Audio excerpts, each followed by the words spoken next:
So guys I hope you are doing well. I am Veer, welcome to Stellar family. तो कैसे हो दोस्तों, मैं आशा करता हूँ शानदार तरीके से आप लोग अपनी लाइफ को एंजॉय कर रहे हो, अपनी सेहत, फैमिली और पढ़ाई का ध्यान काफी अच्छे से रख रहे हो। छोटी छोटी मगर मोटी बातें आप लोगों ने सुनी होगी शक्तिमान के अंदर में, उसी के बारे में मैं यहाँ पर बात करने वाला हूँ। आप लोग अगर छोटा सा भी कोई चेंज अपनी लाइफ में एक बार ला देंगे तो वो आगे चलकर आप लोगों को बहुत बड़ा इंपैक्ट डालता हुआ नजर आएगा। अगर मैं आप लोगों को बोलूँ आज से ही आप लोगों को 15 मिनट अनुलोम विलोम और कपालभाति करना है, तो आप लोग देखिएगा कि आप लोग की जो अंदर की एनर्जी है वो पूरे दिन आप लोग की मेंटेन रहेगी और सारे काम अच्छे से आप लोग कर पाएंगे। ये छोटा सा चेंज है पर लेकिन पूरे दिन को बनाने का काम करेगा आप लोगों को। डेली मॉर्निंग में कोशिश करो कि 2 या 3 गिलास पानी पियो। ये आप लोग के अंदर जो ऑक्सीजन लेवल है उसको कम नहीं होने देगा, क्योंकि आप लोगों को पता है कि सबसे ज्यादा ऑक्सीजन की रिक्वायरमेंट जो होती है वो हमारे माइंड को होती है, इनके दिमाग को होती है। अगर उसमें ये प्रॉपर वे में अगर उसमें ऑक्सीजन मिलती रहेगी तो फिर आप लोगों का माइंड थकेगा नहीं, आप लोगों को जवाई नहीं आएगी, आप लोग अपने काम को एक एक्टिव मोड में कर पाएंगे। अगर कोई काम आप लोग एक्टिव मोड में करते हैं और कोई काम आप लोग पैसिव मोड में करते हैं, काम दोनों हो जाते हैं पर लेकिन दोनों काम में आप लोगों को बहुत बड़ा डिफरेंस नजर आएगा। एक काम काफी अच्छा होगा और दूसरा काम जो होगा वो काफी बेकार होगा। पर लेकिन आप लोग अगर एक्टिव मोड में रहेंगे तो दूसरे काम भी आप लोग अच्छे से कर पाएंगे, पर पैसिव मोड में रहेंगे तो जो पहले वाला काम आप लोग का हुआ है उसके बाद कोई काम करने का मन आप लोगों का नहीं करेगा। तो कोशिश करनी है लाइफ में हमेशा छोटे छोटे चेंज लेकर आइए, आप लोगों की जो लाइफ है हमेशा के लिए चेंज हो जाएगी, क्योंकि वो छोटे छोटे जो चेंज है फिर आगे चलकर आप लोगों की लाइफ का पार्ट बन जाएंगे। तो कोशिश करनी है कि लगभग 7.5 मिनट कपालभाति और अनुलोम विलोम करना है, और इसी के साथ में कोशिश करो 5 से 10 पुशअप आप लोगों को करनी है, ठीक है। तो जिसको दंड बोलते हो आप लोग, तो दंड बैठक आप लोगों को लगानी है, पुशअप भी लगा सकते हो, जो भी सुटेबल लगे आप लोगों को, दोनों अलग अलग है वैसे। तो कोशिश करो ये चीजें अपनी लाइफ में इंप्लीमेंट करने की, और फिर देखो आप लोगों की लाइफ में कैसा चेंज आता है और आप लोगों का पूरा दिन कैसा जाता है। ये छोटी सी बातें बोली गई हैं पर लेकिन इंपैक्ट बड़ा डालेंगी। ओके, अच्छा, कुछ ऐसे भी फैमिली मेंबर होंगे जो उनमें से एक दो अभी कर भी रहे होंगे, तो इनमें से कौन सा ऐसा जो पर्टिकुलर जो एक्सरसाइज है आप लोग कर रहे हैं, या लाइफ का कोई पार्ट एक्सरसाइज बना रखी है आप लोगों ने कि हाँ ये एक्सरसाइज आप लोग डेली करते हैं, तो उसके बारे में भी आप लोग शेयर कर सकते हैं अपना एक्सपीरियंस कैसा रहता है। बात करते हैं कोरोना वायरस के बारे में। तो आज की डेट में corona virus all over world में काफी लार्ज स्केल पर फैल रहा है, तो उसी के ऊपर एक एनालिसिस यहाँ पर देख लेते हैं 1 मिनट के अंदर। सबसे पहले तो ऑल ओवर वर्ल्ड में केस कितने हैं यहाँ पर, तो यहाँ पर हो गए 2,10,68,957 केस यहाँ पर ऑल ओवर वर्ल्ड में अब तक आ चुके हैं। डेथ जो हो चुकी है यहाँ पर 7,52,721 लोगों की जान जा चुकी है। रिकवर कर चुके हैं यहाँ से ये हैं बेसिकली 1,38,96,269 ये लोग यहाँ पर रिकवर कर चुके हैं। हमारी कंट्री यहाँ पर वैसे तो तीसरे नंबर पर चल रही है नंबर ऑफ केसेस के मामले में, पर एक तरीके से टोटल केस के मामले में तीसरे नंबर पर जो डेली केस आ रहे हैं उसमें हमारी कंट्री पहले नंबर पर है, ब्राजील दूसरे नंबर पर है और यूएसए तीसरे नंबर पर है डेली जो केस आ रहे हैं। यूएसए वैसे टॉप पर है, ब्राजील दूसरे पर है और इंडिया तीसरे पर है टोटल नंबर ऑफ केस के मामले में, ठीक है।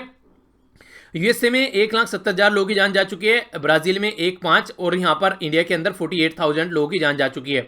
हमारी कंट्री में महाराष्ट्र टॉप पर है, तमिलनाडु दूसरे नंबर पर, आंध्र प्रदेश तीसरे पर, कर्नाटक चौथे पर, 5वें पर दिल्ली, 6ठे पर उत्तर प्रदेश, 7वें पर वेस्ट बंगाल और 8वें पर है बिहार। अब बिहार भी 1 लाख का आंकड़ा क्रॉस करने वाला है, जिस तरीके से पैटर्न आप लोगों को देखने को मिल रहा है। हमारा पड़ोसी देश पाकिस्तान जो है वो यहाँ पर 14वें नंबर पर यहाँ पर बरकरार है, ठीक है।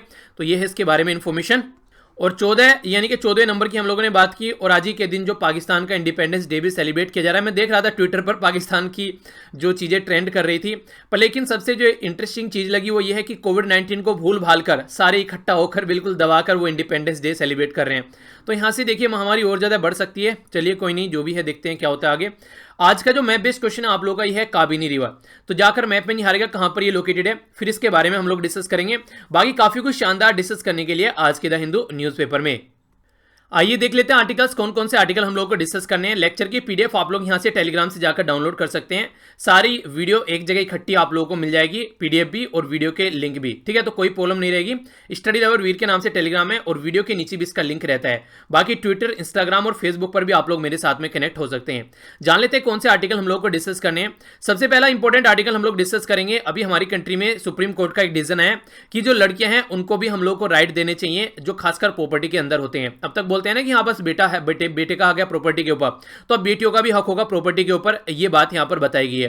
तो डिटेल में आर्टिकल को यहां पर जानेंगे क्या क्या बातें की जा रही है। स्कूल जो आज के डेट में है बिना फ्रीडम के काम कर रहे हैं, तो स्कूल के अंदर भी फ्रीडम होनी चाहिए। ऊपर से एक शेड्यूल बनाकर आप लोग दे देते हैं और नीचे बोलते हैं बस इसको इंप्लीमेंट कर दो। टीचर या प्रिंसिपल अपनी कुछ भी नहीं चला पाते हैं स्कूल के अंदर में, तो ये सही तरीका नहीं है। तो इसके ऊपर फोकस देकर आप लोगों को चलना चाहिए। ये चाइल्ड लेबर के बारे में बात करें और इंटरनेशनल लेबर ऑर्गेनाइजेशन जो है उससे रिलेटेड यहाँ पर कुछ कन्वेंशन है उसके बारे में हम लोग जानेंगे। इंपॉर्टेंट है, यहाँ पर थोड़ा सा डिटेल में इसको समझेंगे क्योंकि आप लोग आंसर राइटिंग में भी ऐसी चीजें यूज कर सकते हैं। ये जो आर्टिकल है जो मैंने भी आप लोगों को बताया, यहाँ पर किस किस कंट्री में क्या क्या नंबर ऑफ केसेस आप लोगों को देखने को मिल रहे हैं, इसको अलग तरीके से दिखा रहा है, काउंट कर रहा है क्या कंट्री क्या कर रही है, तो इंपॉर्टेंट नहीं है, तो इसको हम लोग नहीं डिस्कस करेंगे। साइड में जो आर्टिकल है यहाँ पर ये बात कर रहा है कि जो चाइल्ड केयर सेंटर है उनको ओपन करना चाहिए सूनर, तो उसके बारे में बात कर रहा है क्या उनको ओपन करना चाहिए। तो ये बिल्कुल ऐसे ही जैसे स्कूलों को ओपन करना चाहिए या फिर आप लोग कॉलेज को ओपन करना चाहिए, तो उसी तरीके का यहाँ पर भी ये क्वेश्चन पूछा गया है। ठीक है, तो आप लोग इसके बारे में क्या सोचते हैं, आप लोग क्या सोचते हैं, इसको ओपन करना चाहिए नहीं करना चाहिए, तो ज्यादा इंपॉर्टेंट नहीं है पर हल्का सा नजर इसके ऊपर डालेंगे। इंडिया और यूके के रिलेशन के बारे में बात कर रहे हैं, तो इसको भी हम लोग समझेंगे। कार्टून आज का देखेंगे, यहां पर जो ये इंफॉर्मेशन दी गई है इसमें बेसिकली बात की गई है, ये आज है फ्राइडे और फ्राइडे को जो भी यहां पर ये जर्नलिस्ट होते हैं अपना एक्सपीरियंस शेयर करते हैं, कहीं पर उनको क्या क्या प्रॉब्लम फेस करनी पड़ी अगर कहीं वो कोई कंडीशन देखने गए, तो ये इंपॉर्टेंट नहीं होता है। ठीक है, तो सबसे पहले तो यहां पर बात करते हैं आज के कार्टून के बारे में। तो कार्टून है आप लोगों के सामने, इसमें बेसिकली बताया गया है, अभी व्लादिमीर पुतिन साहब के द्वारा बोला गया है। अच्छा, ये तो आप लोग को एक्सप्लेन करना था ये तो क्वेश्चन होता है आप लोगों के लिए। ये बताइए यहाँ पर क्या क्या बातें बताई गई हैं, कोविड-19 की दवाई को लेकर बातें बताई गई हैं। कल भी जो हमारी न्यूज एनालिस्ट वाली वीडियो आती है हम लोगों ने उसमें डिस्कस किया था, इसके बारे में आप लोगों को बताना है ये कार्टून क्या दिखा रहा है यहाँ पर। ठीक है, तो ये आप लोगों को बताना है। वैसे मैं अगर एक छोटी सी बात आप लोगों को बताना चाहूँ, ये इंपॉर्टेंट फैक्ट आप लोगों के सामने, अगर कोई दवाई बनानी होती है किसी भी पर्टिकुलर बीमारी के लिए, तो वो 6 प्रोसीजर से होकर गुजरती है, यानी कि 6 स्टेप है जिनसे होकर गुजरती है। सबसे पहला एक्सप्लोर किया जाता है चीजों को कि हाँ क्या है, क्या सही है, क्या गलत है, तो एक तरीके से थोड़ा सा बेसिक इंफॉर्मेशन नहीं कहते हैं, उसको काउंट करने की कोशिश की जाती है।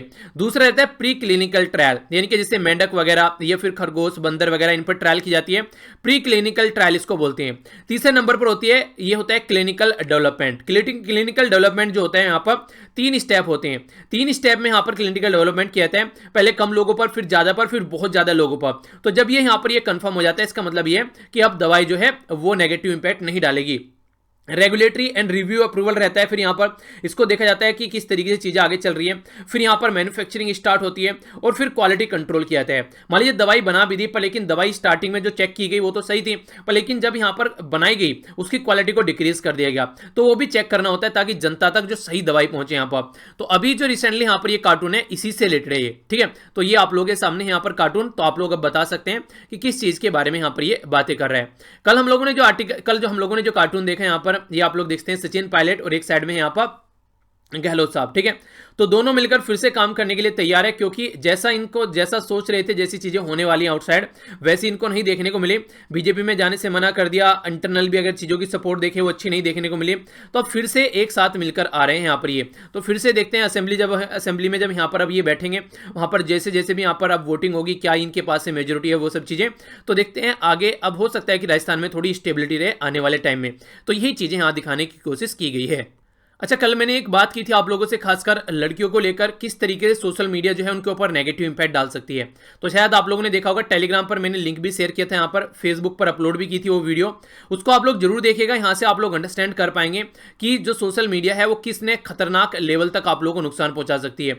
मूवी काफी अच्छी है, अगर टाइम लगेगा तो मूवी भी देख लीजिएगा, आप लोग चीजों को ढंग से समझ पाएंगे कंप्लीटली, क्योंकि डिटेल में वहां पर वो छोटी सी लगभग 16 मिनट की वीडियो है जो यहाँ पर अभी मैंने टेलीग्राम पर भी डाली थी और फेसबुक पर भी, टेलीग्राम पर लिंक था उसका, तो उसमें चीजें बताने की कोशिश की गई है कि किस तरीके से अगर कोई आप लोगों को ऑनलाइन, अगर आप लोगों को कोई फॉलो कर रहा है तो क्या क्या हद तक वो जा सकता है, क्या क्या हरकतें वो कर सकते हैं। तो वो आप लोगों के ऊपर डिपेंड करता है कि आप लोग अपनी लाइफ को सोशल मीडिया पर कितना ओपन करते हैं, तो वहां से चीजें डिसाइड होती हैं कि आप लोगों की लाइफ आगे कैसे चलने वाली है। तो खासकर लड़कियां जो हैं वो उसको जरूर देखिए, लड़के भी देखेगा, क्योंकि अगर ऐसी हरकतें आप लोगों के आसपास भी देखने को मिलती है, हो सकता है कि आपके फैमिली मेंबर, कोई सिस्टर या फिर कोई दोस्त के साथ में ऐसी हरकतें हो सकती हैं, तो ये आप लोगों को भी यहां पर जागरूक रहना है। ठीक है, तो देखिएगा जरूर वो वीडियो और उस ऐसी चीजें शेयर जरूर किया कीजिए ताकि ज्यादा से ज्यादा लोगों तक ये चीजें पहुंचाई जा सके। ठीक है, आगे बढ़ते हैं।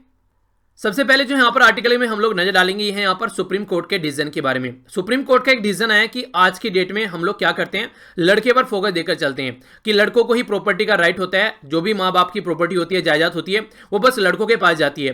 पर लेकिन अब इसको चेंज किया गया सुप्रीम कोर्ट के द्वारा, अब जो लड़कियां हैं वो भी बराबर की हकदार होंगी, यानी कि लड़का हो चाहे लड़की, उसमें कोई भेदभाव नहीं देखने को मिलेगा। तो जो डिस्क्रिमिनेशन था अब तक यहाँ पर लड़का और लड़की को लेकर, वो डिस्क्रिमिनेशन खत्म होता हुआ नजर आएगा। और यही सस्टेनेबल डेवलपमेंट गोल भी बोलते हैं। सस्टेनेबल डेवलपमेंट गोल के बारे में अगर आप लोग बात करेंगे तो ये जेंडर इक्वलिटी के बारे में बात करते हैं, जो 5वां गोल है, जेंडर इक्वलिटी अगर देखने को मिलेगी तभी हमारी सोसाइटी आगे बढ़ पाएगी, वरना 50% के करीब जो हमारी पॉपुलेशन है हम लोग उसको इग्नोर करके चलते हैं, जो कि लड़कियां हैं खासकर हमारी कंट्री में। तो इसी के चलते अभी यहां पर कोर्ट के द्वारा जो बातें बोली गई हैं, यहां पर एक एक बातें मैं आप लोगों को समझा के चलूंगा कि क्या क्या बातें हैं, पर उससे पहले आप लोगों को थोड़ा सा एक एक्ट है हमारी कंट्री में, ये आप लोगों को समझना पड़ेगा। इसको बोलते हैं the Hindu succession amendment act 2005। आखिर ये क्या है और कहां से निकल कर आया, इसको समझ लेते हैं। एक्स्ट्रा इन्फॉर्मेशन है, ये न्यूज़पेपर में नहीं है, तो इसलिए यहां पर ये इंपॉर्टेंट हो जाती है, बैकग्राउंड की इन्फॉर्मेशन है ये, ठीक है। तो यहां पर जो बात की जा रही है, ये हिंदू सक्सेशन अमेंडमेंट एक्ट जो है यहां पर ये हमारी कंट्री में जब एक्ट लाया गया तो इसने चेंज किया था 1956 का जो एक्ट था हमारी कंट्री में, यानी कि 1956 के एक्ट को चेंज किया गया, अमेंडमेंट किया गया 2005 में। आखिर 2005 में क्या अमेंडमेंट किया गया, तो वो बात करूंगा मैं भी आप लोगों से। प्रेसिडेंट के द्वारा 5 सितंबर 2005 में यहां पर इसको अपना जो एक तरीके से एसेंट दे दिया गया और 9 सितंबर को इंप्लीमेंट किया गया। 5 सितंबर जो एक इंपॉर्टेंट डे सेलिब्रेट किया था हमारी कंट्री में, आप लोगों को याद है? अगर नहीं तो बताइए नीचे कमेंट बॉक्स में, सर्च कीजिएगा इसके बारे में। 5 सितंबर कौन सा डे हमारी कंट्री में सेलिब्रेट किया जाता है? अगर आगे आप लोगों से यहां पर बात करूं तो यहां पर एक जेंडर डिस्क्रिमिनेशन हुआ करता था 1956 के एक्ट में। 1956 के एक्ट में क्या था कि जो लड़के हैं ओनली उन्हीं को प्रॉपर्टी का राइट होता था अपने पेरेंट्स की, पर लेकिन लड़कियों को कोई राइट नहीं होता था। तो ये रिवोल्यूशनरी स्टेप उठाया गया हमारी कंट्री में और एक लेजिस्लेशन यानी कि लॉ भी पास किया गया हमारी कंट्री में, जो कि 2005 में, और यहां पर लड़कियों को भी हक दिया गया प्रॉपर्टी के अंदर में। तो जो लड़कियों को हक दिया गया प्रॉपर्टी के अंदर में, उसी को इंप्लीमेंट करने की बात हमारी कंट्री में की जा रही है। तो एक तरीके से समान उत्तराधिकारी अधिकार होना चाहिए लड़कियों को भी, जिस तरीके से लड़कों को होता है। तभी आर्टिकल 14, आर्टिकल 15 और आर्टिकल 21 के अंदर जो भी यहां पर एक तरीके से इक्वलिटी के बारे में हम लोग बात करते हैं, तभी हम लोग इक्वलिटी यहां पर लेकर आ पाएंगे, ठीक है। तो इक्वलिटी तभी आएगी। तो इसी के चलते आप लोगों के पास में एक अपॉर्चुनिटी है, जाकर रिवाइज कीजिएगा आर्टिकल 14, आर्टिकल 15 और आर्टिकल 21। जब मैंने आप लोगों को पॉलिटी के अंडर फंडामेंटल राइट पढ़ाए थे, उस टाइम पर इनके ऊपर कई तो ऐसे आर्टिकल है जिसके ऊपर मैंने सिंगल तक वीडियो बनाई है, यानी कि इतने डिटेल में मैंने आप लोगों को एक्सप्लेन किया है। तो उसको जाकर आप लोग देख सकते हैं, उनको शेयर भी कर दूंगा मैं, वीडियो के नीचे भी उनका लिंक मिल जाएगा, तो आप लोग रिवाइज कर लीजिएगा पॉलिटी के लेक्चर। तो यहां पर आर्टिकल 14, आर्टिकल 15, आर्टिकल 21 में क्या क्या है मुझे कमेंट बॉक्स में आप लोग बताइए, देखता हूं कितना ज्यादा आप लोगों को चीजें याद हैं या फिर भूल गए हैं। एग्जाम पास में आ रहा है तो जितना ज्यादा रिवाइज हो सके चीजों को रिवाइज कीजिए। एक केस भी इससे रिलेटेड है यहां पर, ये याद रखिएगा, प्रकाश वर्सेज अदर वर्सेज फुलावटी, ठीक है। तो ये केस किससे रिलेटेड है? ये केस इसी से रिलेटेड है यहां पर, जो बेसिकली बात करते हैं कि लड़कियों को भी एक तरीके से हक मिलना चाहिए जब हम लोग प्रॉपर्टी के बारे में बात करते हैं। तो अब थोड़ा सा आगे बढ़ते हैं। अब क्या बात यहां पर की जा रही है, तो सुप्रीम कोर्ट ने बोला कि डिस्क्रिमिनेशन हटाना है, यानी कि जो भी भेदभाव है उसको कम करना है, और जॉइंटली यहां पर आप लोगों को जो एंसेस्टर जो राइट है यहां पर लड़का और लड़की वो दोनों को मिलेंगे इक्वल तरीके से। आखिर रूलिंग में क्या बात बोली गई है, तो 3 जज की जो बेंच थी अरुण मिश्रा साहब के अंडर में, उसने बोला कि हिंदू जो वुमेन होती है उनको सबको यहां पर हक है एक तरीके से, जिस तरीके से मेल को हक है। तो प्रॉपर्टी जो है वो यहां पर अब यहां पर ये लड़कियों को भी मिलेगी। पहले क्या होता था कि यहां पर लड़कियों को नहीं मिलती थी, और खासकर अगर फादर की डेथ हो जाती थी तो ये माना जाता था अब लड़कियों का हक ही नहीं रहा है मायके के ऊपर। तो यहां पर ये बोला कि फादर जिंदा है या फिर फादर की डेथ हो चुकी है, पर लेकिन उनका हक रहेगा प्रॉपर्टी के ऊपर पूरा। तो हिंदू सक्सेशन अमेंडमेंट एक्ट 2015 जो है ये हिंदू वुमेन को राइट देता है एक तरीके से, ताकि वो भी पार्ट बन सके यहां पर इस पर्टिकुलर प्रोसीजर का। ऐसा नहीं है कि बस लड़का लड़का ही यहां पर जायदाद का वारिस होगा, तो ये समझाने की कोशिश की गई है। तो इसी के चलते यहां पर जो बात की जा रही है, तो 2005 का जो फिलहाल लॉ है ये क्या बात बोलता है, ये हिंदू सक्सेशन एक्ट के बारे में बात करता है, चेंज किया गया 1956 को। अब यहां पर क्या क्या बातें हैं, कौन यहां पर हिंदू है और किसको ये हक मिलेगा वो समझ लीजिए। यहां पर ये अप्लाई होगा एवरीवन, बस छोड़ के मुस्लिम, क्रिश्चियन, फारसीज और ज्यूज को, ठीक है। यानी कि यहां पर इनको छोड़कर ये किसके ऊपर अप्लाई होगा, बुद्धिस्ट, सिख, जैन, ये सारे आर्य समाज, ब्रह्मो समाज, तो इनको सबको यहां पर ये हिंदू कंसीडर करते हैं। तो इन सबके ऊपर यहां पर ये इंप्लीमेंट होता हुआ आप लोगों को नजर आएगा। जो वुमेन है उनको रिकॉग्नाइज किया जा रहा है समान उत्तराधिकारी, यानी कि एक तरीके से जो जिस तरीके से लड़का होता है उसी कैटेगरी में यहां पर इनको भी रखा गया है, उनको अलग नहीं समझा जाएगा यहां पर। और यही बात बोली गई है यहां पर 2005 का जो एक्ट था उसमें, ताकि यहां पर लड़कियों को भी समान अधिकार मिल सके। सेक्शन 6 जो है इस एक्ट का यहां पर वो डॉटर को राइट देता है, एक तरीके से राइट भी और एक तरीके से लायबिलिटीज। जिस तरीके से लड़कियों को नॉर्मली क्या मानते थे हम लोग कि पराया धन है, एक दिन इसको दूसरे घर में जाना है, तो हम लोग बोलते हैं लायबिलिटी है, पर लेकिन लड़कों को हम लोग एसेट बोलते हैं। पर लेकिन लड़कियों को भी हम लोगों को एसेट की तरीके से समझना पड़ेगा, ऐसा नहीं है कि पराय धन की तरीके से लड़कियों को देखना है। तो ये गलत तरीका है, यहाँ पर एक तरीके से आप लोग भेदभाव कर रहे हैं खुद अपने ही बच्चों में। तो ऐसी बात बोलेगी सुप्रीम कोर्ट के द्वारा, ऐसा आप लोगों को नहीं करना है।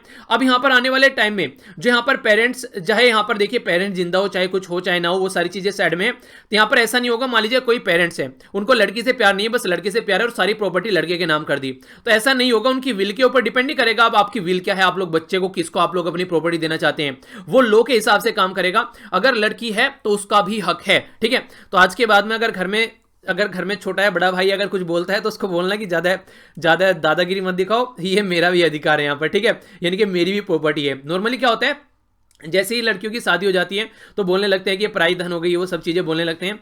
तो यहाँ पर वो चीजें भी आप लोग यहाँ पर बोल सकते हैं कि आप लोगों का भी प्रॉपर्टी पर हक है, कि ज्यादा हक मत दिखाना वरना जानते हो फिर देखिए नॉर्मली बोलने के लिए तो ये इंप्लीमेंट कर दिया गया है, गवर्नमेंट के द्वारा भी लॉ बनाया गया है, पर लेकिन सुप्रीम कोर्ट के द्वारा बातें बोल दी गई हैं। एक्चुअली ग्राउंड लेवल पर ये कब इंप्लीमेंट होगा ये आप लोगों को देखने को मिलेगा, क्योंकि रेयरली ऐसी चीजें आप लोगों को देखने को मिलेगी, ठीक है। कोई भी बहन नहीं चाहती उसका भाई जो है परेशान रहे किसी भी तरीके से, तो वो सिचुएशन एक अलग है। पर लेकिन हाँ अब ये है कि हाँ लड़कियों का भी हक है, अगर वो चाहे, अगर उसको कोई प्रॉब्लम है तो वो अपना हक ले सकती है। तो कम से कम अवेयरनेस के पॉइंट ऑफ व्यू से आप लोगों को इसके बारे में पता होना चाहिए, ठीक है। तो ये काफी इंपॉर्टेंट है। 2005 का जो अमेंडमेंट था यहाँ पर, उससे पहले ही आंध्र प्रदेश, कर्नाटक, महाराष्ट्र, तमिलनाडु कई सारे राज्य ऐसे थे जो इसको ऑलरेडी चेंज कर चुके थे, यानी कि उन्होंने यहाँ पर सुप्रीम कोर्ट और सेंटर का कोई एक तरीके से यहाँ पर वेट नहीं किया, उन्होंने खुद ही अपने हिसाब से चेंज कर दिया गया। अब फिलहाल बहुत सारे हाई कोर्ट्स को डायरेक्ट किया गया कि जो भी उनके अंदर यहाँ पर मैटर पड़े हैं, दुनिया भर के केस पड़े हुए इन पर्टिकुलर चीजों को लेकर, कि उसको भी जल्दी से जल्दी यहाँ पर इंप्लीमेंट किया जाए। और यहाँ पर गवर्नमेंट का क्या स्टैंड है इसको लेकर, गवर्नमेंट के जो सोलिसिटर जनरल तुषार मेहता साहब हैं उनके द्वारा भी फेवर किया गया है यहाँ पर कि हाँ जो लॉ है ये एक्सपेंड करना चाहिए और लड़कियों को भी समान अधिकार है लड़कों की तरीके से। तो इसी के चलते यहाँ पर अमेंडमेंट किया गया और ये फंडामेंटल राइट जो इक्वलिटी वाला है वो भी यहां पर इंप्लीमेंट किया जाता है। तो फंडामेंटल राइट हमारे संविधान में कौन से पार्ट में रखे गए हैं और किस आर्टिकल तक आते हैं, और राइट टू इक्वलिटी कौन से आर्टिकल में है, ये सारा रिवीजन आप लोगों को करना है, ठीक है। तो ये सारे मैंने पढ़ा रखे हैं पॉलिटी में, तो एक बार जाकर रिवाइज कर लीजिएगा। देखिए ये आप लोगों के पास में एक मौका होता है, एक अपॉर्चुनिटी होती है, जब भी आप लोग कुछ ऐसी चीजें देखने को मिलती है कि ये आज नहीं पता यार, ये कुछ नई चीज आ गई, तो आप लोग क्या कर रहे हैं, आप लोगों को बस जाकर उस चीज को जाकर रिवाइज करना है, ठीक है। तो एक तरीके से जब भी कुछ ऐसा है तुरंत जाकर रिवाइज कीजिए, तो आप लोग देख सकते हैं उसको जाकर रिवाइज कर लीजिएगा। अगर बात करें केरला के द्वारा इसको इंट्रोड्यूस किया गया था 1975 में, आंध्र प्रदेश के द्वारा 1986 में, तमिलनाडु 1989 में, महाराष्ट्र और कर्नाटक 1994 में, यानी कि ये वो राज्य हैं जो सेंटर के आने से पहले यहाँ पर इसको बहुत पहले इंप्लीमेंट कर चुके हैं। और केरला में सबसे अच्छी बात मुझे ये लगती है, यहाँ पर इस तरह की चीजें बड़ी जल्दी इंप्लीमेंट होती है। केरला में पढ़ी लिखी सोसाइटी आप लोगों को ज्यादा देखने को मिलती है, तो ये सारी चीजें आप लोग यहाँ पर समझ सकते हैं कि कहीं ना कहीं अगर यहाँ पर पढ़े लिखे लोग हैं तो अपने हक को समझते हैं, क्या सही है क्या गलत है वो जानते हैं, और इसी तरीके के लोगों को वो इलेक्शन में भी अपने पर्टिकुलर एरिया में चुनकर भेजते हैं। अभी हम लोगों ने एक आर्टिकल डिस्कस किया था कि केरला की गवर्नमेंट एक ऐसी लोती ऐसी गवर्नमेंट है हमारी कंट्री में जहां पर वो जनता के बारे में बात करती है। हमारी कंट्री में जो पब्लिक सेक्टर अंडरटेकिंग है यानी कि जो पीएसयूज है उनके बारे में बात करती है, बाकी अगर दूसरों को आप लोग देखोगे तो वो बिल्कुल अलग पैटर्न में चलते हुए नजर आते हैं। तो ये भी एक इंपॉर्टेंट फैक्ट आप लोग यहां पर जान सकते हैं। तो कोर्ट ने अपना काम कर दिया, अब देखते हैं आगे कैसे काम चलता है। कोर्ट ने जो भी करना था यहाँ पर अपना काम कर दिया, अब ग्राउंड लेवल पर कितना इंप्लीमेंट किया था वो आने वाले टाइम में देखने को मिलेगा, ठीक है। तो ये चीजें यहाँ पर समझाने की कोशिश की गई हैं। आइए अब आगे चलते हैं नेक्स्ट आर्टिकल की ओर। नेक्स्ट आर्टिकल यहाँ पर बात कर रहा है चाइल्ड लेबर के बारे में। एक तरीके से आज के डेट में आप लोग समझ सकते हैं हमारा संविधान जो है वो भी इसके बारे में डिटेल में बात करता है। इसके ऊपर डिटेल में मैंने एक डिटेल में लेक्चर बनाया था जिसमें मैंने आर्टिकल 23 एंड आर्टिकल 24 को डिस्कस किया था, ठीक है। ओनली 2 आर्टिकल के ऊपर मैंने एक लेक्चर बनाया था पूरा फंडामेंटल राइट में पॉलिटी के अंदर, उसमें हम लोगों ने बात की थी चाइल्ड लेबर के बारे में। तो पार्ट 3 में आप लोग अगर जाएंगे तो यहां पर आप लोगों को देखने को मिलेंगे फंडामेंटल राइट, आर्टिकल 12 से लेकर आर्टिकल 35 तक आप लोगों को फंडामेंटल राइट नजर आएंगे। ये तो क्वेश्चन पूछा था मैंने अभी चलिए आंसर मिल गया। फिर भी लिख कर देखा करो, देखिए जो चीजें एक बार लिख लेते हैं ना आप लोग लंबे समय तक याद रख पाएंगे। बेसिक पर्पज मेरा ये रहता है कि एग्जाम में आप लोग चीजों को न भूलें, ठीक है। तो यहाँ पर चाइल्ड लेबर के बारे में जब हम लोग बात करते हैं तो यहाँ पर अभी एक पर्टिकुलर डिसीजन निकल कर आया, तो उसी के बारे में हम लोग देखेंगे। डिसीजन क्या है उसको समझ लेते हैं। अभी यहां पर जो किंगडम ऑफ टोंगा है, ठीक है, तो इसके द्वारा यहां पर अभी एक स्टेप उठाया गया है कि इसके द्वारा इंटरनेशनल लेबर ऑर्गेनाइजेशन का जो यहां पर 182 जो कन्वेंशन है उसको इंप्लीमेंट करने की बात की गई है। ये काफी इंपोर्टेंट आप लोग यहां पर एक डिसीजन बोल सकते हैं। पहले आप लोगों से यहां पर 2 कन्वेंशन के बारे में बात करता हूं ताकि आप लोग यहां पर समझ सकें। ये वाले इसमें स्लाइड में आइए। अगर बात करें इंटरनेशनल ऑर्गेनाइजेशन के बारे में, 2 कन्वेंशन काफी इंपॉर्टेंट होते हैं। इंडिया के द्वारा 2017 में इसको रेटिफाई किया गया था। तो ये इंटरनेशनल ऑर्गेनाइजेशन के जो कन्वेंशन है किस किस के बारे में बात करते हैं, इसके ऊपर क्वेश्चन भी पास्ट में आप लोगों का प्रोन्यू से पूछा गया है, तो इसलिए कंफ्यूजन माइंड में नहीं होना चाहिए। तो इंटरनेशनल लेबर ऑर्गेनाइजेशन एक इंटरनेशनल लेवल की ऑर्गेनाइजेशन है जो कि लेबर के ऊपर जो भी एक तरीके से अत्याचार होते हैं उनको रोकने का काम करती है और उनके हक राइट क्या हो सकते हैं उनके बारे में बात करती है। तो कन्वेंशन 138 जो है यहाँ पर ये बात करते हैं कि आप लोगों को जो एज ऑफ एम्प्लॉयमेंट है वो डिसाइड करनी पड़ेगी। यानी कि हमारी कंट्री में अगर बात करें 14 ईयर की एज तक जो है बच्चे माना जाता है, उसके नीचे आप लोग उनको एम्प्लॉयमेंट में नहीं लगाओगे, उससे ऊपर आप लोग एम्प्लॉयमेंट में नॉर्मली लगा सकते हो। 14 एज यहां पर लगाई गई है बेसिकली। अगर 182 के बारे में बात करें तो ये एलिमिनेट करते हैं worst form of child labour, यानी कि चाइल्ड लेबर से रिलेटेड बात करते हैं कि आप लोगों को चाइल्ड लेबर खत्म करनी है। तो घुमा फिराकर बोला जाए तो बच्चों को कैसे हम लोग हेल्दी रख सकते हैं उसके बारे में ये बात करते हैं नॉर्मली, पर लेकिन ऐसा होता हुआ नजर नहीं रहता है। आप लोगों ने देखा हो कई सारे बच्चों के साथ में सेक्सुअल एक्सप्लॉयटेशन किया जाता है, कई सारी छोटी छोटी बच्चों के 3-3 साल की बच्चों के रेप होते हैं यार। मतलब कितनी गंदगी भरी पड़ी है लोगों के माइंड में, वो यहां से देखने को मिलती है। कई सारी ऐसे सोसाइटी में लोग देखने को मिल गए। ट्रैफिकिंग की जाती है, बच्चों को खरीदा और बेचा जाता है। शायद आप लोगों ने मूवी देखी होगी, एक मूवी थी स्लम डॉग मिलियनर, वहां से आप लोग समझ पाएंगे कि किस तरह की कंडीशन निकल कर आती है, कहां कहां से बच्चों को कैसे कैसे उठाया जाता है, कैसे बेचा जाता है और कैसे उल्टी सीधी हरकतें उनसे कराई जाती है, उनकी आंखें तक फोड़ दी जाती है। तो ये चीजें हम लोग को अंडरस्टैंड करनी पड़ेगी। हम लोग जो राह चलते बच्चों को जो भीख देते हैं इनडायरेक्ट वे में, हम लोग उस चीज को बढ़ावा दे रहे हैं। तो कभी भी किसी भी बच्चे को आप लोग को भीख नहीं देनी चाहिए। अगर चाहो तो उसको खाना खिला दो जो कि उसके पेट में पड़ेगा। अगर वो पैसा उसको दोगे आप लोग तो पैसा उसको देगा जो जिसने उसको बैठा है वहां पर, जिसने उसको भेजा है। तो ये काफी गलत चीजें होती हैं। आप लोगों को याद होगा कुछ दिनों पहले, अभी खैर दिन हो गए काफी सारे, मैंने फेसबुक पर एक वीडियो शेयर की थी। उसमें बच्चे को एक जो ये नहीं होती है व्हील चेयर जो होती है उस पर बैठा रखा था इस तरीके से कि वो बच्चा काफी ज्यादा बीमार है, ऐसी पोजीशन उसकी बना रखी थी। पर लेकिन जब उसको पकड़ा गया और बच्चे को बोला गया कि ऐसा क्यों कर रहे हो, तो बच्चा बिल्कुल हष्ट पुष्ट था। उसको भूखा रखा जाता है 2-3 दिन तक ताकि उसकी ऐसा चेहरा दिखने लगे कि वह वास्तव में ही बीमार है। तो इस तरीके से कंडीशन बनाई जाती है ताकि लोग उसके ऊपर दया करके उसको पैसा दें। और इतने से टाइम में मतलब 3-4 घंटे के अंदर वो लगभग 7 से 8 हजार रुपए कमा चुका था। तो वो पैसे क्या उसको मिलेंगे? उसको नहीं मिलेंगे। वो इन सब चीजों से वंचित रहेगा। ये सारा सामान दे दिया जाएगा ले जाके उन लोगों को जो यहां पर इसको धंधा बना रखे हैं। तो ये सारी चीजें तभी रुक पाएंगी अगर जनता जागरूक हो। ठीक है, कई जगह वहां पर इनको डिप्लॉय कर दिया जाता है, बच्चों को भी जहां पर आर्म कॉन्फ्लिक्ट होता है तो बच्चों की जान जाती है। और भी कई सारी कंडीशन ऐसी होती है जहां पर सिचुएशन काफी खराब देखने को मिलती है। तो आईएलओ जो है इसके द्वारा यहां पर 1973 में जो मिनिमम एज होनी चाहिए उसको बोला गया कि बच्चों को आप लोग इससे लोअर एज को इन सब चीजों में नहीं यूज कर सकते। तो वो चीजें यहां पर इनके द्वारा इंप्लीमेंट करने की कोशिश की गई। तो सिग्निफिकेंस स्टेप बोल सकते हैं ऑल ओवर वर्ल्ड में, जिसके चलते बच्चों का जो प्राइमरी स्कूल में जो एडमिशन है वो काफी ज्यादा बढ़ गया क्योंकि इन सब चीजों से बच्चों को हटाया गया। तो बच्चे जो हैं वो स्कूल में जाने लगे।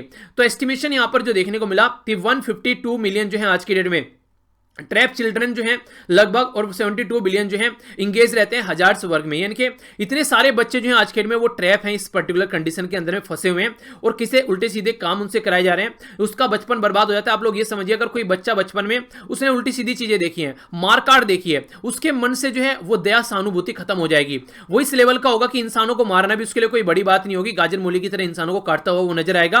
क्यों? क्योंकि उसकी परवरिश ऐसी हुई है, उसमें उसकी क्या गलती है? उसने चीजें वही देखी, उसके लिए एक नया नॉर्मल हो जाता है ये कि हाँ लाइफ को जीना है तो दूसरे का गला काटना है। तो ये कंडीशन कहां से निकल कर आती है? ये जैसा सोसाइटी में आप लोगों को रवैया देखने को मिलेगा वहां से निकल कर आती है। तो इसीलिए इसको समझना है और टारगेट यहां पर ये रखा गया है कि हम लोगों को एक तरीके से आने वाले टाइम में अचीव करना है टोटल एबोलिशन जो चाइल्ड लेबर है 2025 तक। तो देखते हैं क्या इसको हम लोग अचीव कर पाते हैं या नहीं कर पाते हैं, पर लेकिन ऐसा कुछ लग नहीं रहा है क्योंकि कोविड-19 ने बहुत सारी ऐसी जो आने वाले टाइम में हमारी एक्सपेक्टेशन थी कि हम लोग ये करेंगे वो करेंगे, उन पे सब पे पानी फेर दिया है। आज के डेट में जॉब लॉस काफी ज्यादा देखने को मिल रहा है, कंडीशन काफी खराब है, जहां पर काम किया जा रहा है वो भी जैसे तैसे वर्क करने पड़ रहे हैं लोगों को अपना काम चलाने के लिए, उतनी सैलरी भी उनको नहीं मिल रही है। हाउस होल्ड इनकम बहुत कम हो चुकी है, लोगों के गुजारे नहीं चल रहे हैं, बुरी तरह कंडीशन में फंसे हुए हैं। इसी के साथ में टेम्परेरी जो स्कूल भी बंद कर दिए गए हैं, तो बच्चों को ये बोला जा रहा है कि स्कूल में नहीं जा रहे तो चलो कुछ काम ही कर लो। तो ये भी सिचुएशन अभी यहां पर आप लोगों को देखने को मिलेगी। तो कंडीशन जो है वो काफी ज्यादा खराब है अगर आप लोग प्रॉपर वे में इसको चेक कर देखोगे तो अभी देखते हैं कब तक यहां पर चीजें सुधर पाती हैं। तो यहां पर बोला जा रहा है कि अगर यहां पर बात करें instrument related to freedom of association, जो राइट बात करती है डिस्क्रिमिनेट करने की, ताकि यहां पर जो बच्चे हैं या फिर दूसरे भी जो लोग हैं डिस्क्रिमिनेशन यहां पर सोसाइटी से हटाया जा सके। तो उसी के बारे में यहां पर इंडिया ने भी यहां पर 2017 में एक काफी अच्छा स्टेप उठाया कि इन दोनों चीजों को यहां पर रेटिफाई कर दिया ताकि बच्चों से रिलेटेड चीजों को इंप्लीमेंट किया जा सके। तो याद रखिएगा कन्वेंशन 138 जो है यहां पर ये बात करते हैं कि एज जो होनी चाहिए वो एक कम एज से बच्चों को नहीं लगाना है आप लोगों को काम में, और ये बात करता है कि चाइल्ड लेबर को आप लोग खत्म करना है। ठीक है, तो दोनों काफी इंपॉर्टेंट कन्वेंशन है और इंटरनेशनल लेबर ऑर्गेनाइजेशन के हैं। इंटरनेशनल लेबर ऑर्गेनाइजेशन को कब बनाया गया था और हेडक्वार्टर कहां पर है, थोड़ा सा इसके बारे में जाकर आप लोग जरूर पढ़िएगा। ठीक है, आगे बात करते हैं। यहां पर वर्ल्ड प्रिपेयर कर रहा है एक तरीके से 2021 को कि year to abolish the child labour, यानी कि देखते हैं कि यहां पर ये चाइल्ड लेबर कब तक अबोलिश कर पाते हैं। अलग अलग टारगेट कई सारी कंट्रीज के द्वारा अपने भी रखे जाते हैं, पर लेकिन सस्टेनेबल डेवलपमेंट गोल में भी इन सब चीजों को रोकने की कोशिश करने की बात की जाती है। क्योंकि अगर बच्चों को हम लोग एजुकेशन देंगे, आप लोग यहां पर यह समझिए अगर बच्चों को आप लोग एजुकेशन एजुकेशन दे रहे हैं तो बच्चा इन सब चीज़ों से निकलेगा, भुखमरी उसकी मिट रही है, अच्छी हेल्थ उसकी होगी, क्वालिटी एजुकेशन मिल पाएगी। और गरीबी जो है बहुत बड़ा रीजन है इन सब चीज़ों का। और कोविड-19 ने बहुत सारे ऐसे लोग थे जो पहले ठीक ठाक पोजीशन में पहुंच रहे थे, गरीबी से बाहर निकल रहे थे, पर फिर से उनको बिलो पॉवर्टी लाइन ला दिया गया है। तो सिचुएशन जो है फिलहाल काफी ज्यादा खराब है। तो देखते हैं कंडीशन कब तक सुधरती है। ये जो आर्टिकल है यहाँ पर कुछ मोटी मोटी बातें मैं आप लोगों को बताता हूँ आखिर क्या बोला गया है। देखिए आज की डेट में हमारी कंट्री में अगर आप लोग देखेंगे, एक स्कूल होता है किसी पर्टिकुलर एरिया में, ठीक है, उस स्कूल में जो भी गाइडलाइन आती है वो ऊपर से आती हैं कि बच्चों का छुट्टी होनी चाहिए, बच्चों को ये पढ़ाना है, ये सिलेबस हो गया, वो सारी चीजें। एक तरीके से जो प्रिंसिपल है और जो टीचर है उनको ऑटोनॉमी नहीं रहती है कुछ भी करने की, यानी कि एक तरीके से सब कुछ ऊपर से चीजें आती हैं कि हाँ ऐसा आप लोग करना है। लोकल कंडीशन कई सारे एरिया में हालांकि अच्छी भी है, वहां पर अच्छे से परफॉर्म भी कर पा रहे हैं स्कूल, पर लेकिन फिर भी सिचुएशन जो है वो ऊपर से उनको यहाँ पर एक तरीके से डिसाइड किया जाता है। डिसीजन मेकिंग में आप लोगों को यहाँ पर देखने को नहीं मिलेगा कि एक तरीके से यहाँ पर कोई अपना रोल प्ले कर इंप्लीमेंट किया जाता है। जो लोकल फैक्टर है उनको ओवरलुक कर दिया जाता है, यानी कि आप लोग समझ पाएंगे ना लोकल एरिया में कितने बच्चों का लेवल है क्या है। पर लेकिन लोकल एरिया तो तभी आप लोग अंडरस्टैंड कर पाएंगे जब आप लोग यहां पर किसी को राइट दें ये काम करने का। डिसेंट्रलाइजेशन को वैसे फेवर किया जाता है, पर लेकिन एग्जैक्टली अगर आप लोग बात करेंगे ये कागज में ही रह जाता है। एजुकेशन के नाम पे हम लोग डिसेंट्रलाइजेशन देखने को नहीं मिलता है, क्योंकि डिसेंट्रलाइजेशन रहे तो स्कूल में प्रिंसिपल और टीचर की भी थोड़ी पावर रहे, वो भी थोड़ा चीजों को जान सके, समझ सके और कैसे बच्चों के हक के बारे में सोचना है, वो चीजें आगे निकल कर आए। तो सबसे पहले तो ऑटोनॉमी देने की जरूरत है, काफी ज्यादा है। आज के में एक गैप आ गया प्रिंसिपल और टीचर के बीच, जो कि काफी खतरनाक गैप आप लोग बोल सकते हैं। प्रिंसिपल और टीचर के बीच में जो गैप है यहाँ पर, ये इसी के चलते दोनों स्कूल में एक नेटवर्क जो बनना चाहिए अच्छा, वो ढंग से काम नहीं कर पाता है। तो करंट सिनेरियो जो है सबसे पहले आप लोगों को यहाँ पर समझना पड़ेगा। इससे यहां पर आज के डेट में कंडीशन ये है कि कौन सीनियर है कौन जूनियर है कोई मैटर नहीं करता है। ऊपर से जो डायरेक्टरेट होते हैं, जो एग्जामिनेशन बोर्ड होता है, वो यहां पर अपनी गाइडलाइन बता देते हैं और इनको बेचारों को साइलेंटली फॉलो करना पड़ता है। यानी कि इनके अंदर भले ही कितना ही टैलेंट क्यों ना हो, पर ये चीजों को ढंग से इंप्लीमेंट नहीं कर पाते हैं। अगर इनको लगता है कोई चेंज होना चाहिए तो वो चेंज भी ये नहीं कर पाते हैं। प्रॉब्लम आज के डेट में हो चुकी है कि स्कूल जो है आज के डेट में वो सारे एक तरह सिंटर के हिसाब से चलाए जा रहे हैं। जो टाइट ग्रिप हो गई है यहाँ पर, वो ऊपर से टाइट ग्रिप हो गई है, लोकल एरिया पे लोगों के हाथ में इतनी पावर नहीं रही है। और कोविड-19 ने जो सिचुएशन है उसने और ज्यादा बढ़ा दिया गया है। कोविड-19 के चलते तो बता रहे हैं कि ऐसा करना है, कॉलेज में क्या करना है। आप लोग ये समझिए जैसे कोविड-19 की बीमारी है, जैसे गांव में काफी कम है, शहर में काफी ज्यादा है, तो कम से कम गांव में जो स्कूल है उनको तो आप लोग ओपन कर सकते हैं। गांव में अगर स्कूल ओपन कर रहे हैं उनके लिए कोई अलग से गाइडलाइन ला सकते हैं, पर लेकिन इन्होंने क्या किया, एक जूता सबके पैर में फिट कर दिया। सेम गाइडलाइन अर्बन के लिए, सेम गाइडलाइन जो गांव वाले एरिया के लिए, तो ये बिल्कुल गलत तरीका है। ऐसे आप लोग नहीं कर सकते। थोड़ा सा इसके बारे में आप लोगों को समझना पड़ेगा कि कहां पर क्या क्या चीजें रिक्वायरमेंट है। अगर बात करें कुक्ड मिड डे मील के बारे में बात की थी, पका हुआ खाना, पर लेकिन आज के डेट में लोग क्या कर रहे हैं, ये अनाज डिस्ट्रीब्यूट कर रहे हैं, ठीक है, और एक तरीके से मनी भी दी जा रही है बच्चों को। पर लेकिन इससे क्या बच्चों का पेट भर पाएगा? बच्चों को जो अभी मैंने बताया कि बच्चों को नॉर्मली क्या करते हैं, अगर आप लोग अनाज देंगे तो घर की कंडीशन सही नहीं है, तो घर में कई बार क्या करते हैं, उसको अनाज को चलिए खा लेते हैं, पर लेकिन कई बार उसको बेचा भी जाता है। बहुत सारे लोग ऐसे भी होते हैं उसको अनाज को बेच देते हैं ले जाकर। अगर बच्चे के पास में कोई पैसा, बच्चे के पेट में थोड़ी ना मच जाएगा उससे कुछ खाने के लिए, वो पैसा जो है घर पे कहीं ना कहीं यूज हो जाएगा किसी और काम में। तो बच्चे का जो विकास करना था वो तो तभी होगा जब स्कूल में उसको खाना मिले, वो वहीं पर ही खाकर आए, तो तभी उसका विकास हो पाएगा। जो ये दूसरा काम किया जा रहा है, इसको ऑल्टरनेटिव, वहां से सॉल्यूशन निकल कर नहीं आएगा। इसी के चलते अगर बात करें, स्कूल्स को कुछ ना कुछ तो ऑटोनॉमी देने पड़ेगी लोकल कंडीशन को ध्यान में रखते हुए, ना कि किस तरीके से उनको खर्च करना है, क्या क्या काम करना है, क्या क्या स्टडी लेवल होना चाहिए, वो समझाना पड़ेगा। दूसरी बात बोली गई आउटडोर के लिए, लर्निंग आउटडोर। आज के दिन में से इंडोर गेम नहीं खेलते हैं, बैठे बैठे लूडो खेल रहे हैं, चेस खेल रहे हैं, पबजी खेल रहे हैं, ठीक है, ये सारी चीजें चल रही हैं। आज की डेट में बाहर जाकर चीजों को देखना वो बिल्कुल लगभग खत्म सा होता हुआ जा रहा है। तो इसके चलते भी यहां पर बात की जा रही है कि लर्निंग जो होनी चाहिए वो क्लासरूम में नहीं, थोड़ा सा बाहर भी उनको देखना, थोड़ा समझना चाहिए। फंडामेंटल अगर लिटरेसी और न्यूमरेसी की अगर आप लोग बात करते हैं तो देखिए क्वालिटी तभी इंप्रूव होगी अगर आप लोग थोड़ा सा उनको बाहर भी निकाल कर लेकर आओगे, तभी एक तरीके से फाउंडेशनल चीजें सामने निकल कर आएंगी, ठीक है, फंडामेंटल नहीं फाउंडेशनल। विलेज में अगर आप लोग बात करें, जो विलेज टीचर है वो क्या कर सकते हैं, बच्चों को एनकरेज कर सकते हैं कि वो बाहर निकले और मॉनसून को देखें। बारिश हो रही है, बारिश में उनको लेकर जाएं, तो बारिश में अगर उनको देखेंगे ले जाकर, जैसे पिड्डी के खेत में जाएंगे तो कई सारे आप लोगों को बर्ड्स जो हैं, ठीक है, कई सारी बर्ड्स जो है वहां पर अपना खाना चुगती हुई नजर आएंगी। चींटियां जो हैं वो बारिश की वजह से अपनी जगह को चेंज करती हुई नजर आएंगी। जो बटरफ्लाई वो भी आप लोगों को घूमती हुई नजर आएंगी। तो ये जो एक्सपीरियंस है लाइव फुट जो आंखों के सामने, ये एक्सपीरियंस जो है बच्चे बिल्कुल भी फील नहीं कर पाते हैं, ठीक है। एक तरीके से बस उनको क्लासरूम में बैठा दिया जाता है है और अब तो क्लासरूम भी छोड़कर उनको बस लैपटॉप के सामने बैठा दिया जाता है। तो क्या एक्चुअल में रियल लाइफ का जो मजा है वो यहां पर ले पाएंगे? वो बिल्कुल नहीं ले पाएंगे और इस तरीके से जो उनका बचपन है वो बर्बाद हो जाएगा, क्योंकि इस तरीके से अगर एक डिफाइंड इन्वायरमेंट में उनको आप लोग छोड़ेंगे तो अपनी लाइफ को कभी भी इंप्रूव नहीं कर पाएंगे।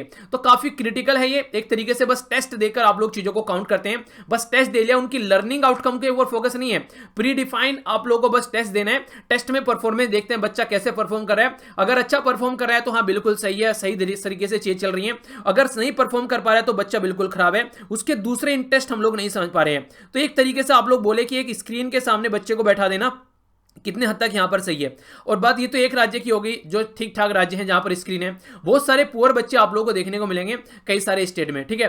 तो एक तरीके से सॉफ्टवेयर के साथ में एक तरीके से सॉफ्टवेयर के साथ में अगर बात करें तो एक तरीके से जो स्किल होनी चाहिए टीचर की वो अप टू द मार्क नहीं है। मान लीजिए जैसे मैं आप लोगों के सामने लेक्चर लेकर आ रहा हूं तो यहां पर सॉफ्टवेयर है मेरे पास में, ये रिकॉर्डिंग सॉफ्टवेयर है, पीपीटी यहां पर यूज कर रहा हूं मैं, इसी के साथ में पेन यूज कर रहा हूं, टैबलेट यूज कर रहा हूं लिखने के लिए जिस पर बेसिकली ये पेन चल रहा है। तो ये सारी चीजें मैं जानता हूं, मैंने सीखी है, इनमें काफी मेहनत की है, तब जाकर ये चीजें एक तरह से प्रॉपर वे में आ पाई थी जब स्टार्टिंग में मैंने इसको स्टार्ट किया। और टेक्निकल बैकग्राउंड है इसलिए मैं चीजों को समझ पा रहा हूं। पर लेकिन गांव में उन टीचर के बारे में बात करिए जो ब्लैक बोर्ड पर पढ़ाते थे चौक लेकर, उनको क्या यहां पर ये सॉफ्टवेयर वगैरह समझ में आएंगे? जिनको अभी बहुत सारे टीचर ऐसे भी हैं जिनको अभी मोबाइल भी उनको लगता नहीं है कि एक तरीके से मोबाइल भी, जो खासकर गांव में टीचर मैंने देखे हैं, तो खासकर कई सारे लोग ऐसे होते हैं जो टेक्नोलॉजी से थोड़ा सा डरते से हैं, फियर सा होता है कि पता नहीं क्या क्या चीजें लेके आते हैं, कंप्यूटर। तो ऐसी चीजें, ऐसे वर्ड भी मैंने सुने उनके मुंह से।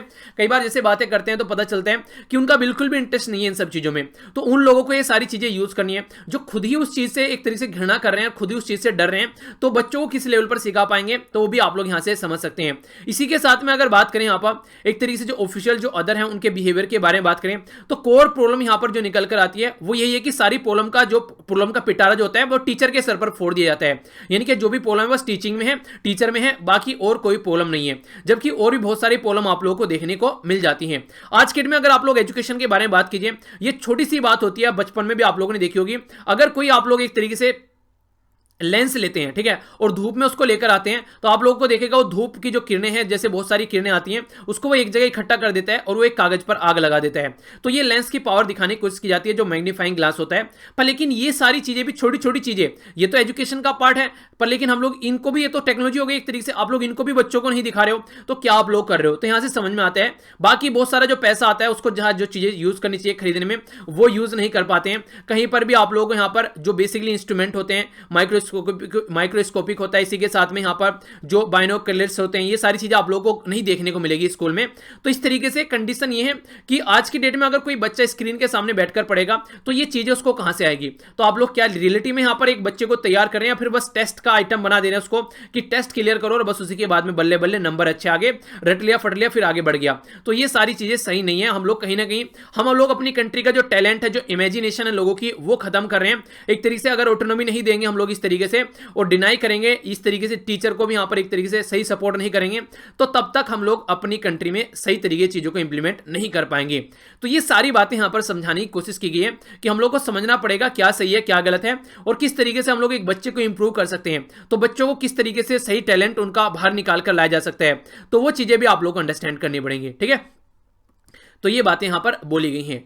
नेक्स्ट जो आर्टिकल है यहां पर ये इंडिया और यूके के बारे में बात कर रहे हैं। एक साइड में इंडिया, एक साइड में यूके। आप लोगों को पता है 15 अगस्त को हम लोग इंडिपेंडेंस डे सेलिब्रेट करते हैं। पर लेकिन अगर यूके को देखोगे आप लोग तो यूके यहां पर बोलता है कि 75 साल हो चुके हैं यहां पर जब यहां पर एशिया के अंदर पीस आई है। यानी कि कहने का मतलब यहां पर यह है, हम लोग बोलते हैं हम लोग आजादी सेलिब्रेट कर रहे हैं और ये बोल रहे हैं कि हाँ हमने किसी को आजाद किया था और वहां पर अब पीस है, ये उसको उस तरीके से देखते हैं। यानी कि दोनों का आजादी को देखने का तरीका अलग अलग है, यहां पर आप लोग ऐसे समझ सकते हैं। अगर आज की डेट में आप लोग बात करें, जो भी पर जो वॉर चली उसमें कई सारे लोगों के द्वारा पार्टिसिपेट किया गया।